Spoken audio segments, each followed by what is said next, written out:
સુરતના સચિન વિસ્તારમાં ચાલતા ઇન્ડસ્ટ્રીઝના માલિકને ખોટા ફસાવી દેવાની ધમકી આપી ₹5 કરોડની ખંડણીનો મામલો તપાસમાં આવ્યો છે અને જેમાં તપાસ ચાલી રહી છે।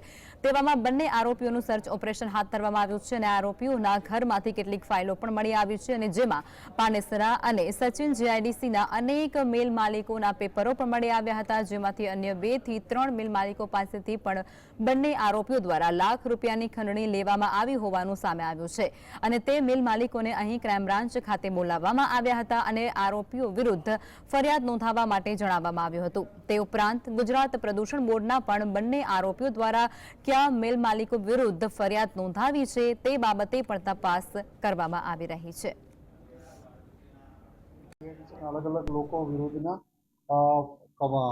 नाम साहेबना जे रेकॉर्ड कब्जे કરવામાં આવ્યા મને ફાઇલમાંથી મળી આવ્યા છે કે જેમને એ લોકો બ્લેકમેલ કરવા માટે એમના વિરુદ્ધ અરજીઓ કરતા હતા અને એ ડેટા મળી આવેલો છે।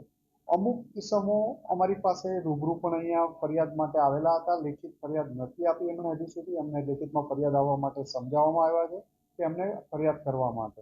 આમ આ બંને લોકો 2 થી વધુ લોકોનું આશ્વાસન કરેલાનું જાણવા મળ્યું છે।